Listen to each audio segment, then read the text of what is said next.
My reputation is an ex-Marine in this area, so word gets around, and I do get a lot of visits from Marines.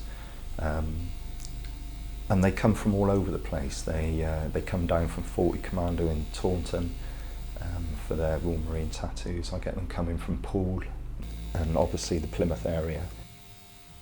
My name's Mark Jones, ex-Royal Marine, now a tattooist, ex-Special Forces, 16 years in the Marines, ended up leaving with an injury, several injuries, several physical injuries, bad knees, bad back, bad neck, and sadly PTSD, post-traumatic stress disorder, which I still carry around with me to this day. The training we received when we joined the Marines was quite a shock. The first thing that happens is you get shouted at and marched up as a group up to the barbers, where you all get your head shaved.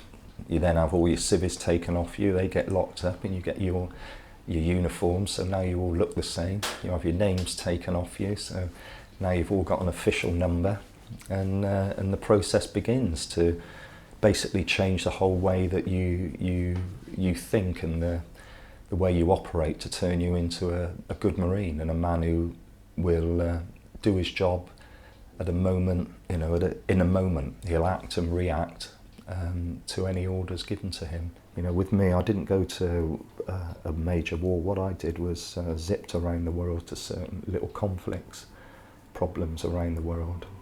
Some good and some pretty awful places.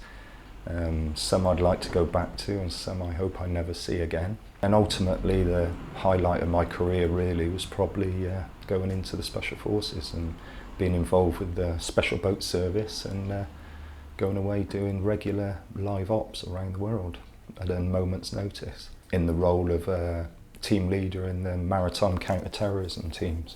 We used to chase bad guys and chase the smugglers, which were mainly triads running out of Hong Kong into China in high-power speedboats. They used to steal cars, load them onto a speedboat and race them out of Hong Kong at night, and my job was to catch them, which was pretty awesome. So we were very active with hostage retrievals, and working and training mostly in a maritime role, where scenarios of ships getting hijacked, oil rigs getting hijacked. It was very difficult to see the difference between your service life and your home life as well, because one day I got recalled in the morning, about 4 o'clock in the morning. I'd shoot away. A few hours later I was somewhere else in the world. And that evening we were at home, in the middle of the night, back home again. I did 16 years, hurt my back. I got invalided out of the service and needed to find a new career. I couldn't use any of the skills that I was trained to use, although I chose tattooing and had to learn it as well as become proficient at it. I still struggled with the fact that I wasn't a Marine anymore. I tattoo lots of servicemen. It's something that goes way back to the days of, the old sailors were always tattooed. They'd collect tattoos around the world at various tattoo shops at different ports. Now, of course, servicemen get them. It is very mainstream, but we never really had military tattoos then.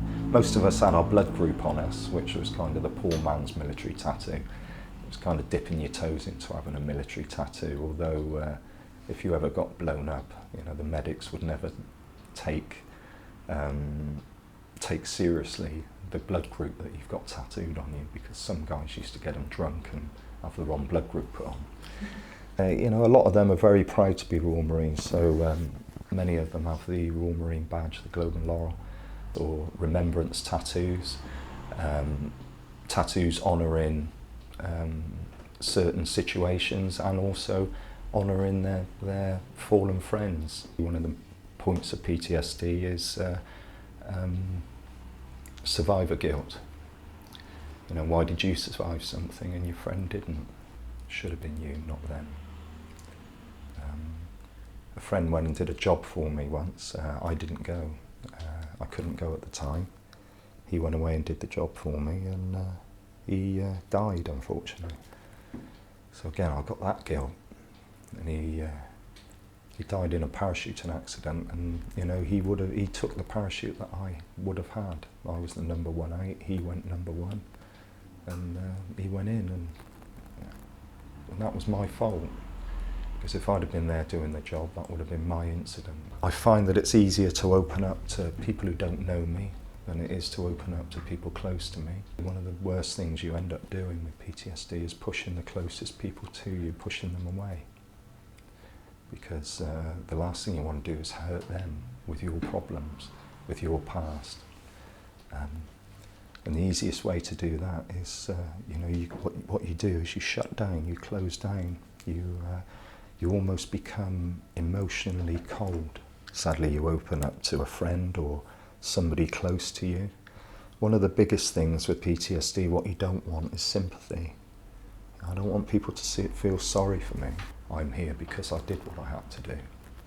You know, that's been, my counsellors have talked to me about that, and if I hadn't done what I had done, then I wouldn't be here myself. But you know, the sad thing about that, at times you wish it was you and not them.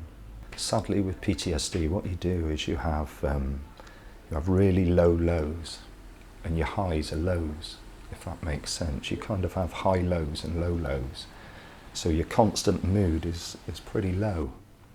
The way I describe it, sadly, is like a silent illness. It's a silent disability where you get up in the mornings, you're expected to get on with your day as everybody else does, because there's no physical injury apparent. It's really inside, you're just in turmoil. And one of the ways I explain it to people is it's like doing one of the worst things in your life, the most horrendous incident in your life. I know you're all very lucky because you don't have those yet. But if you could imagine the most traumatic, damaging incident in your life, it's as if every day of your life, it happened yesterday. And that's how I can try to describe it to people. The feelings of that incident are exactly the same now as they were many years ago. You know, they bring on so many different physical changes in you. You know, you end up, some of the physical changes in you with PTSD, you know, you suffer a lot of anxiety. You can suffer anxiety, as you can hear in my voice now. You suffer, you know, anger is a problem. Paranoia becomes a problem. Just everyday functioning. And what happens in the end is you ultimately become very depressed, because you're trying to cope with all these other physical changes in yourself. We physically had to recognise that I needed to stick my arms and legs out and stop myself going any lower. Otherwise I just would have kept going. That's again why you find a lot of ex-servicemen on the streets. They're just spiralling out of control. With a lot of sufferers of PTSD, the ultimate answer, sadly, is suicide. My best friend killed himself about 2 years ago because of it. He didn't sadly go and get the help that I did. And for many years, what he used to do to help himself was to keep going back to these war zones that made him ill in the first place. That was where he felt normal. That was where everything was normal. It is an accepted part of the illness. It is an option, that's what I'm trying to say. To most people with PTSD, to most normal people, it isn't an option. Sadly, for somebody with PTSD, it is an option. We've all been trained to deal with death. We've all been trained to accept death, which, again, like I said, worries me for the new generation of soldiers coming back from Afghanistan with their whole future in front of them. They don't want to be dead forever. What they want is to feel better and for it all to go away.